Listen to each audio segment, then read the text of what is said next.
إن الحمد لله نحمده ونستعينه ونستغفره ونعوذ بالله من شرور أنفسنا وسيئات أعمالنا. من يهده الله فلا مضل له ومن يضلل فلا هادي له. أشهد أن لا إله إلا الله وحده لا شريك له وأشهد أن محمدا عبده ورسوله. Бүгүнкү сабагыбыз ошо фикh илимине байланыштуу даарат китебинин уландысы дааратты бузуучу нерселер. Мына бүгүнкү сабагыбыз ошого байланыштуу болмокчу. Алхамдулилlah баарыбыз мусулман болгондон кийин 5 убак намаз окуу үчүн сөзсүз түрдө даарат алабыз. Анан ошо даараттын парыздарын, сүннөттөрүн үйрөндүк буга чейин. Эми ошол алынган дааратты кайсы нерселер бузат, ошол боюнча сабак болмокчу. Алгачкы дааратты буза турган нерсе бул нажас нерсенин чыгуусу. Адам баласынан чоң нажас чыга турган болсо, чоң даарат деп коебуз, чоң нажас деп коебуз. Ошол чыкса бул бузулат. Бул биринчи дааратты буза турган нерсе. Экинчиси адам баласынан заара чыккан болсо, бул дагы дааратты бузат. Үчүнчүсү адамдан жел чыккан болсо, бул дагы мына дааратты бузат. Анткени муну үчөөнүн эмне себептен катары менен айттык. Анткени бири-бирине жакын, көп учурай турган даарат бузуучу нерселер, ошондуктан үчөөнү катары менен айттык. Мунун далилдери кайсы? Биз буга чейин баягы маасага мас тартуу темасында Сафван ибн Ассал деген сахабанын хадисин алганбыз, билесиздер. Ошондо ошол киши айтты эле, пайгамбар саллаллаху алейхи вассалам менен сапарда жүргөн кезде 3 күнгө чейин маасыбызга мас тартууга буйруган. Эгерде ошол чоң даараттан жана кичине заарадан, анан уйкудан даарат бузулган болсо, ошол кезде мас тартууга буйруган деп келет. Демек бул хадистин ичинде ошол дааратты буза турган нерселер да камтылып кеткен да. Демек чоң даарат, адам баласы заң чыгаруусу, заара чыгаруусу, анан уйкусу. Уйку ошол жанагы 4-үнчү дааратты бузуучу нерселердин катарына кирет. Адам баласынан жел чыга турган болсо даарат бузулат дедик. Мунун далили кайсы дегенде, пайгамбар саллаллаху алейхи вассалам Муслимде келген хадисте айтат. Бул хадисти алганбыз буга чейин. Эгерде кайсы бир адам намазда туруп, же болбосо намазда турбаса деле, ошо намазда туруп анан ичинде кандайдыр бир нерсе пайда болуп, жел чыккан сыяктуу болуп, бирок жел чыкканын билбеген болсо, эмне кылыш керек дегенде пайгамбарыбыз айтты эле го, ошондой нерсеге ким учураган болсо, анда намаздан чыкпасын, качанга чейин үнүн укмайынча жана жытын жыттамайынча деген. Демек бул дагы жел, бул дааратты буза турган нерсе. Ошол себептен пайгамбар саллаллаху алейхи вассалам кимде ким желдин чыкканын аныктаган болсо, ошондо даарасы бузулат, ошондо гана даарат алсын деген мааниде хадис айткан. Мына 3 даарат бузуучу нерселердин далилдери ушундай кыскача. 4-үнчүсү уйку. Муну дагы кошумча дагы хадистин ичинде камтып айтып кеттик. Уйку дагы дааратты бузат. Анан жалпы жөндөн баягы алымдардын арасында талаш жок, уйкуду даарат бузарын. Бирок кандай уйку дегенде талаштары бар алымдардын арасында. Ошолордун туурасы Аллах аалам. Эгерде ким жатып уктаган болсо, албетте даараты бузулат. Мында да талаш жок. Эгерде отуруп уктай турган болсо, анда даараты бузулбайт. Анткени пайгамбар саллаллаху алейхи вассалам намазды күтүп аткан убакта ошондой уктаган, сахабалар да уктаган. Ошондуктан отуруп ким уктап кеткен болсо, даараты сынбайт. Эгерде жатып уктаган болсо, анда аз уктайбы, көп уктайбы, анын даараты сынат. Аллах аалам. Кийинки даарат буза турган нерсе адам баласынын денесинен кан чыгуу. Көбүрөөк кан чыкса, кан негизинен нажас болуп саналат. Анан ошол кан көп чыккан болсо, даарат бузулат. Демек аз кан чыккан болсо бузулбайт. Мунун далили ошо Ибн Омар деген сахаба ошо мурду канаган кезде дааратты кайра алганда. Эмне себептен көп чыкса деп айтып кеттик. Бул жөнүндө ошо Ибн Аббас деген сахабадан келген, Ибн Мунзир риваят кылган хадис сахабанын асарында келген да. Эгерде ошо көп чыккан болсо, ошол даарат алат деп ошол киши ошондой фатва берген Ибн Аббас. Ошондуктан кан көп чыккан болсо, даарат бузулат. Эми бул сөздөн эмнени түшүнүп атабыз? Демек, аз гана кан чыккан болсо, ал дааратты сындырбайт. Wallahu alam. Андан кийинки даратты буза турган нерсе бул аял кишиге тиешелүү жана истихада каны деп коет. Бузук кан. Бул жана этек кири кан эмес, жана ошондой төрөттөн кийинки кан эмес, истихада кан деп коет. Бул бузук канда кээ бир оорунун себебинен же ар кандай бир себептер аркылуу аял кишиден кан чыгат. Бул дагы даратты бузат. Бул жөнүндө Айша энебиз ушундай өкүм берген, кимдин ушундай каны келген болсо дарат алат деп. Байхакинин Сунан деген китебинде риваят кылат. Бул жерде биз эмне себептен жана истихада канын эле айтып атабыз. Жанагындай этек кири канын же төрөттөн кийин канын айткан жокпуз. Анткени бул нерселер даратты гана бузбастан ал гусулду дагы важып кылат да. Ошондуктан бул төрөттөн кийинки канды же жана этек кири канын ошо гусул темасына байланыштуу кылып айтабыз да. Ошол себептен бул даратты бузуучулардын катарында киргизип айткан жокпуз. Кийинки дарат бузуучулардын катарына дагы ошол жана кузуу да кирет да. Эми жөнөкөй эле аз кузу эмес, көбүрөөк кузган болсо, бул даратты бузат. Анткени кузунду бул өзү нажас нерсе. Экинчиден Ибн Омар деген сахабадан келген, ошо даратты буза турган нерселерди айтканда ошо кузундун да айтып кеткен. Wallahu alam. Кийинки даратты буза турган нерсе бул төөнүн этин жөө. Бул да алымдардын арасында талаш маселе, бирок пайгамбар саллаллаху алейхи вассаламдын хадиси бар, ачык айткын келген. Муслим риваят кылган хадисте пайгамбар саллаллаху алейхи вассаламдан сахабалар сурайт: "Төөнүн этин жегенден кийин дарат алабыз дегенде, ооба дарат аласыңар" деп пайгамбар саллаллаху алейхи вассалам жооп берет. Андан кийинки даратты буза турган нерсе бул эгерде бир кайсы бир адам өтүп кеткен адамды жууган болсо, гусул алдырып, бул дагы даратты сындырат. Бул боюнча ошо Ибн Аббас деген сахабадан келген. Бул дагы даратты сындыра турган нерсе.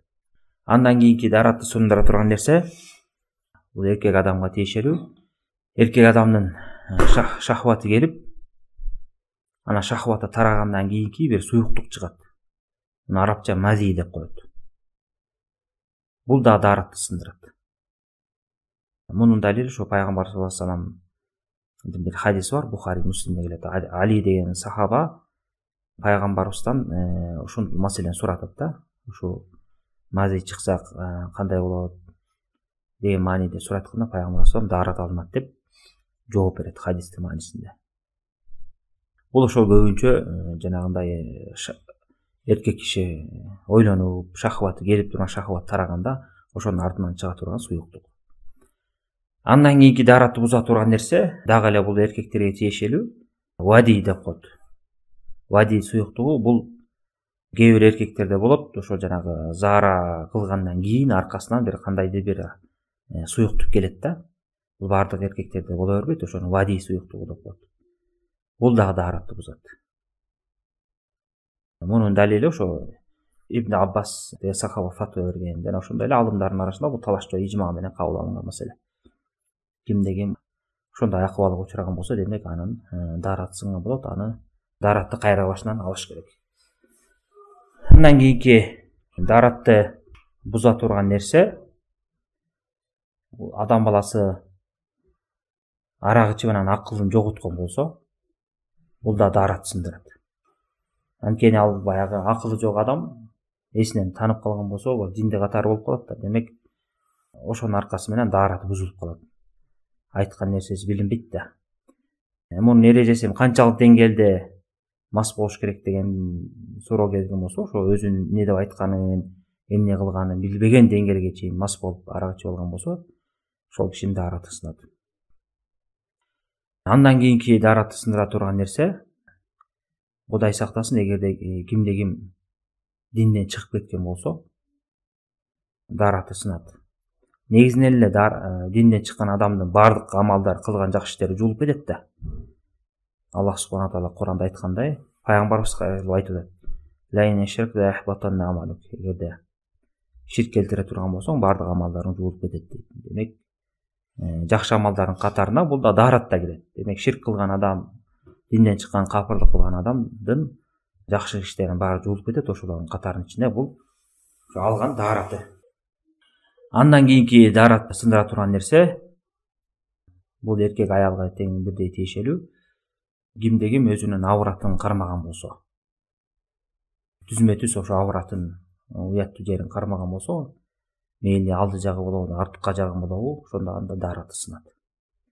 Арт жак дегенде ошол жана нажас чыга турган жер түзмө түз кармалса, каптал жактары тегерек эмес, ошо нажас чыга турган нерсенин дал өзү кармалган болсо, ошол даарат сындырат. Ошондой эле алды жак авраты да кармалган болсо, аял эркек дагы болсун, кармалган болсо, бул дагы дааратты сындырат. Анткени пайгамбар саллаллаху алейхи вассалам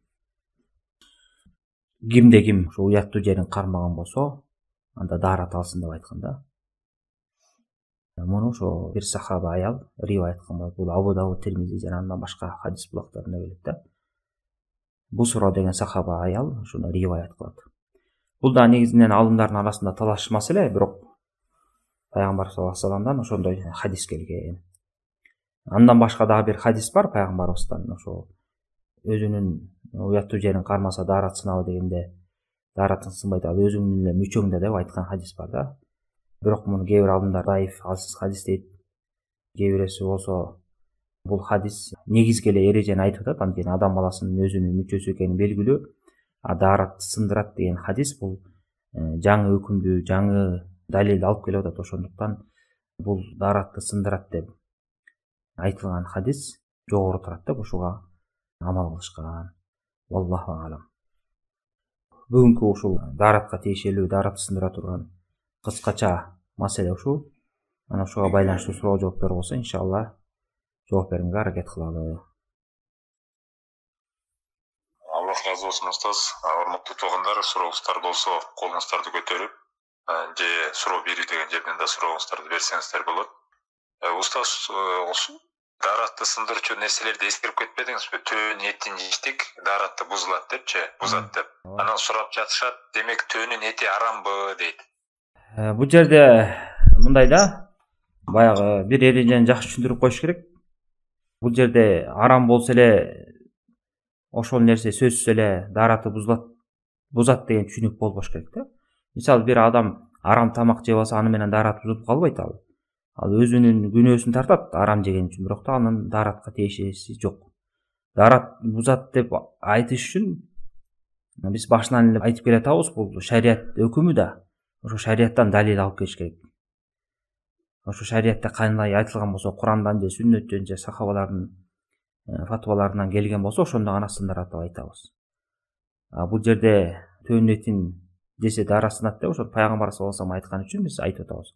Адал болсо деле сынат деп пайгамбарыбыз өкүм берди. Ошондуктан сынат деп айтабыз. Мунун себебин, хикматын ошо кээ бир алымдар айткан. Анткени пайгамбар саллаллаху алейхи вассалам башка бир хадисте, Абдуллах ибн Мугаффал деген сахаба ривайет кылган хадисте айтат да, төөнүн жаткан жайына, ошо төөнүн жаткан жайында ошо жерде намаз окубагыла, анткени төө ошо шайтандан жаралган деп айтат да.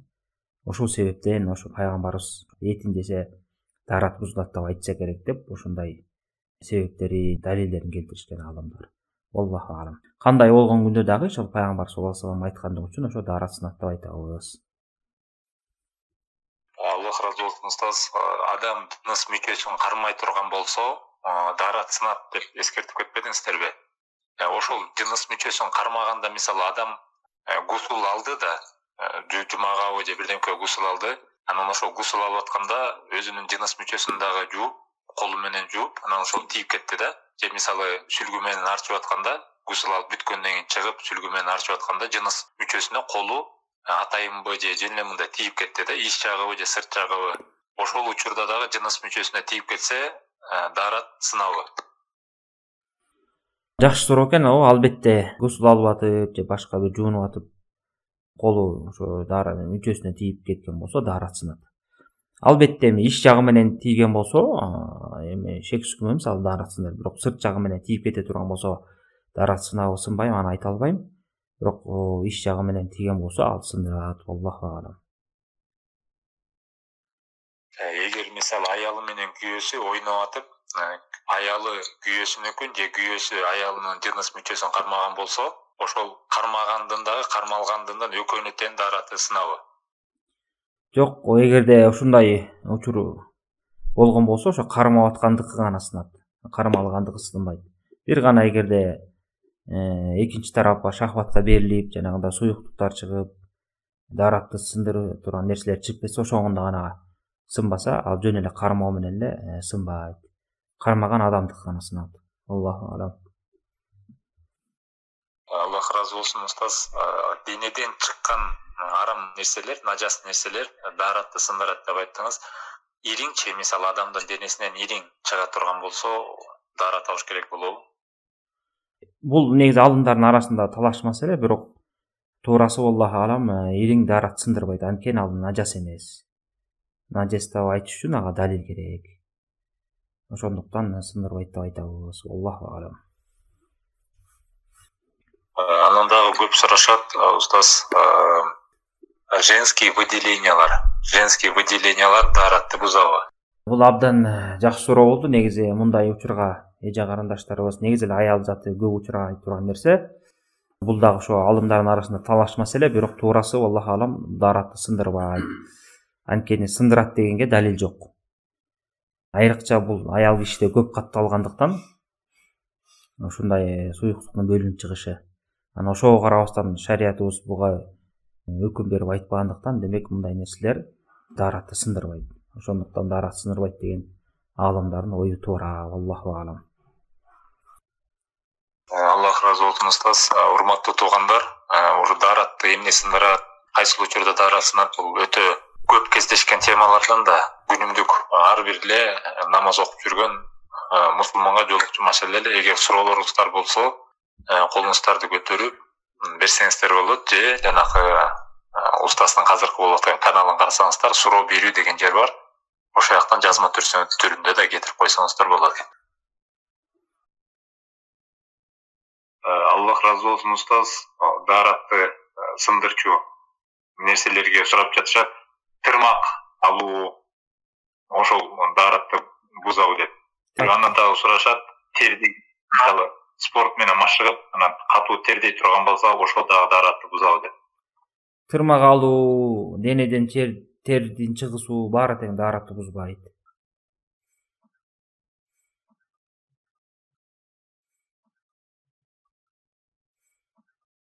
Даратканага, ажатканага кирет, бирок мусор таштап коюш үчүн жөн эле кирет. Түшүнүктүү. Мындай нерсе даратты бузбайт. Эч бир тиешеси жок даратты бузууга. Устаз, мен намаз окуганда рукуга отуруп, анан ошол рукудан отуруп турганда заара чыгып кеткендей болуп калат, кыйналып калам. Анан бүткөндө карасам таза эле болот. Бул деген арабча айтканда васваса, азгырык оорусу да. Кээ бир адамдар ушундай оору менен оорушат, азгырлашат. Ошондуктан буга такыр көңүл бурбаш керек. Жана пайгамбар саллаллаху алейхи вассалам жогорудагы хадисин айтпадыкпы? Ошо Муслимде келе хадис, бир адам ошо пайгамбарыбызга келип арызданат да, ошо ичимен жел чыккандай эле боло берет депчи. Ошондо пайгамбарыбыз айтканда, кимдир бирөөңөргө ушундай сездеген болсо, анда үнүн укмайынча желдин, же жытын сезмейинче чыкпасын деп. Мындайча айтканда, адам баласы жел чыгабы же жанагындай заарасы тамып кеткендей болобу, ошону аныктамайынча чыккан болбойт. Андай шек күмөндөргө ошондой болуп кетти дегенге көңүл бурбаш керек, намазын гана окуш керек, уланта бериш керек. Эгерде ушинтип ушундай азгырыктарга бериле берген болсо, намазын дагы окуй албай калат, өзү дагы тиги беймаза болот, кыйналат. Ошондуктан шектүү нерселерге көңүл бурбаш керек. Шариятыбызда ошол нерсеге буйруйт да, адам баласы бир нерсени аныктап так өкүмүн же аныгын билгенден кийин ошол нерсеге байланыштуу бир шектер келе турган болсо, ага такыр көңүл бурбаш керек. Мисалы, бирөө дарат алгандан кийин дарат алганы анык, бирок анын аркасынан даратым сындыбы сынган жокпу деп шектенип кетсе, демек ал дараты бар деп эсептелинет. Ошону эле тескерисиги, мисалы, дараты жок экени анык болгон, дараты бузулган, анан кийин дарат алдымбы алган жокмун деп калса, демек дарат албаган анык да, ошону карманат. Ошол сыяктуу эле намазга киргенден кийин ал дарат менен кирген, жанагындай заара чыгып кеткендей болгон сезимге көңүл бурбай, даратын намазын улантып окуй берсин. Өзү деле айтып атпайбы, намаздан кийин карасам, эч нерсе жок деп. Демек бул дагы ачык айкын эле болгон азгырык. Мындай нерсеге көңүл бурбасын, Аллах субханаху таала берсин. Аллах разы болсын, устаз. Көп выделение чыкса дагы ал дагы дааратты бузбайбы? Көп выделениялар. Ооба, көп выделение чыкса деле ал деле дааратты бузбайт. Дааратты буза турган нерселер жана айтып кетпедикпи, аял кишиден кан чыккан болсо ошол өзүнүн авратынан ошо дама истихада деп коет, истихада каны деп коет. Бул жана этек кирге байланышы жок, жана төрөттөн кийинки канга байланышы жок. Бул өзүнчө оору себептен же башка бир себептен чыгат да. Ошо гана бузат. Жанагындай андан башка выделение суюктугу ал дааратты бузбайт. Аллаху алам. Аллах разы болсын, устаз. Ажаткананын эшигине ажаткана дуасын илип койсо болобу? Анан негизи эле ошол үйгө кирген чыккан дуаларды ошол кухняга бир жерлерге илип үйрөнүү максатында кирип чыккандар батып үйрөнө берсин. Аллаху алам, негизи мындай нерселерди кылган туура эмес. Адам баласы мындай нерселерди жатташ керек. Сүннөттө келди да ошону үйрөнүп, ошого амал кылыш керек. Илип койбостон. Анткени пайгамбар саллаллаху алейхи вассалам убагында эле мүмкүнчүлүк болгондо ошондо мына үйрөнүп алгыла деп ажаткана же башка нерселерге жастырып коет эле да. Ошондой болбогондуктан адам баласы ошону угуп эле ошо үйрөнүп алып ошого амал кылыш керек. Аллаху алам. Аллах разы болсын, устаз. Газированный сууга даарат алса болобу? Эгерде ошо суу болуп саналган болсо, жөн эле ичине газ кирип калган болсо, ооба ага даарат алса болот. Аллаху алам. Аллах разы болсын, устаз. Сиз айтып кетпедиңизби, эгер адам колу менен жыныс мүчөсүн кармай турган болсо, даараты бузулат деп. Анан ошол аурат деген сөздү, эгер ауратын кармай турган болсо, даарат бузулат деп. Анан ошо аурат деген кайсы жерде, мисалы тизеден баштап тикиндикке чейин аурат да, же ошол жыныс мүчөнүн өзүн кармаса элеби? Анан жыныс мүчөнүн жанындагы нерселерин кармаса дагы бузулабы? Ошону айтып коесуз. Ошол мен айтып аткан эми аурат деп мындайча айтканда кичине сыйдараң кылып айтып койдук, бирок ошол мүчөнүн өзүн кармаса да. Эркек киши өзүнүн асбабын, аял киши өзүнүн ошо уяттуу жерин түзмө-түз кармаган болсо колу менен, ошол сындырат. Жана ошондой эле арчакты да айтып кеттик. Бул ошол жана нажас чыга турган жердин өзү гана. Ага тегерегиндеги нерсе эмес, ошол эки нажас чыга турган нерсеге колу тийип кармалган болсо, ошондой эле алдыңкы аврат жагында өзүн кармаган болсо, жан жактары эмес, ошону түзмө-түз өзүн кармаган болсо, ошондо даарат сындырат. Аллаху алам. Аллах разы болсын. Ошол ауратты колу менен кармоодо, эгер мисалы медицинский перчатка болсо, ошону менен кармаса дагы даарат бузулабы? Же кийимдин сыртынан жыныс мүчөсүн кармап алса, ал ошондо дагы даарат бузулабы? Ошо жанагы эскертүүдө айтып кетти, ошо түзмө-түз кармаса деп. Ошондон түшүнүп келет. Демек, кийимин сыртынан кармаган болсо, жанагындай перчатки же болсо кандайдыр бир тосмо аркылуу колу тийип же кармаган болсо, анда даарат сындырбайт. Бул жерде сындырат качан ошо кол менен түзмө-түз кармаган болсо. Аллаху алам. Аллах разы болсын. Устаз, денеден кан чыкса даарат бузулат деп эскертип кеттиңиз. Ошол кандын көлөмү кандай болуш керек? Себеби кээ бир сахабалардан келген риваяттарда сахабалар ошо согуштан колдору канаган бойдо намаз окуду деп келет экен. Ооба, ошондой жана даарат, бул негизи өзү талаш маселе. Анан даарат сынбайт деген алымдардын ушундай келтирген жүйөлөрү ушу да. Бирок ушундай келтирген далилдерге башка алымдар, даарат сынат деген алымдар жооп беришкен. Ал согуш учурундагы акыбал башка дейт. Мисалы адам баласы жараатты алгандан кийин жарааттын каны токтош бул кыйын да. Ошондуктан сахабалар колунан келишинче байлап, ошондой кан чыкса деле ошондой акыбалдарында намаз окушкан.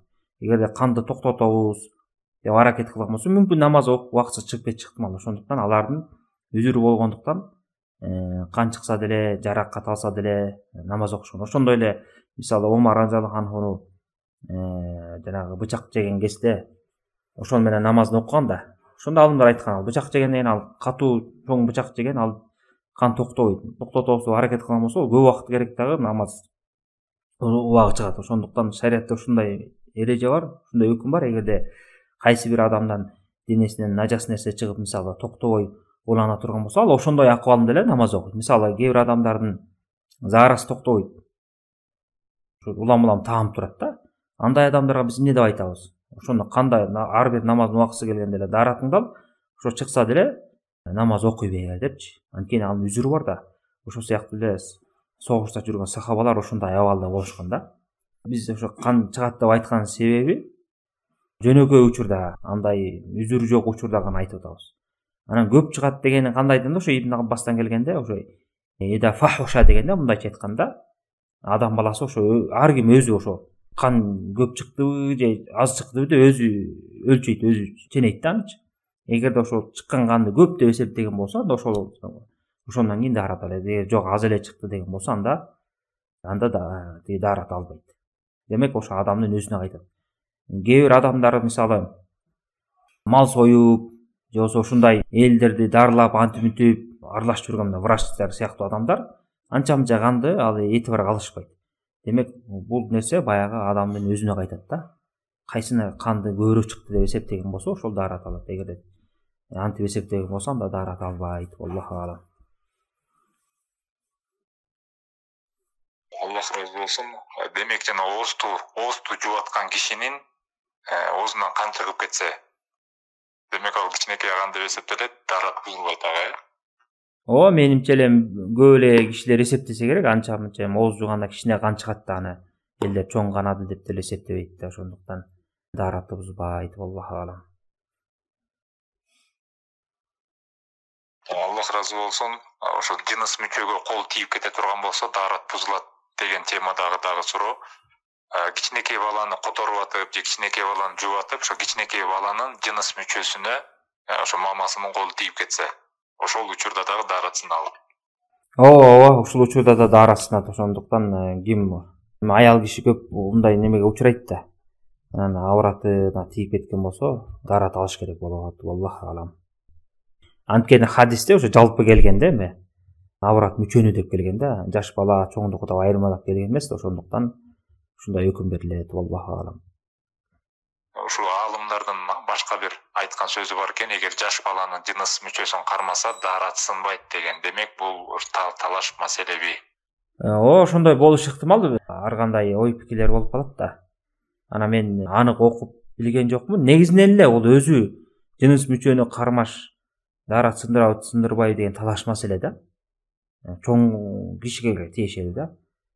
Чоң кишиде талаш болгондон кийин, демек ал кичинекей балада сөзсүз болот да. Анан бул эми баягы туурарагы Аллаху алам.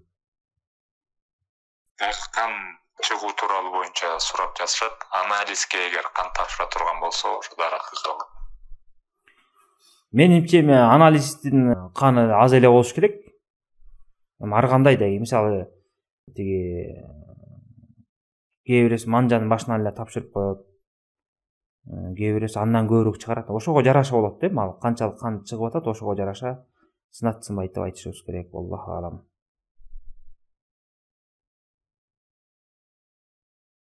Урматтуу туугандар, суроолоруңуздар болсо, колуңуздарды көтөрүп, же жазма түрүндө берсеңиздер болот.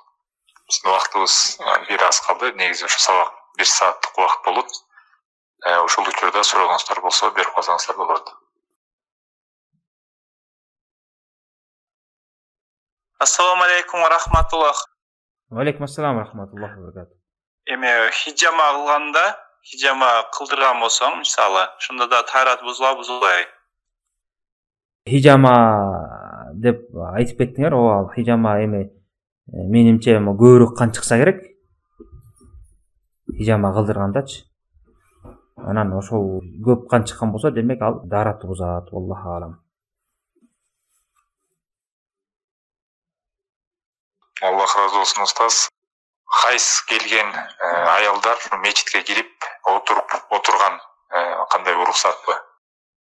Хайз келген аял кишилер мечитке отурган болбойт.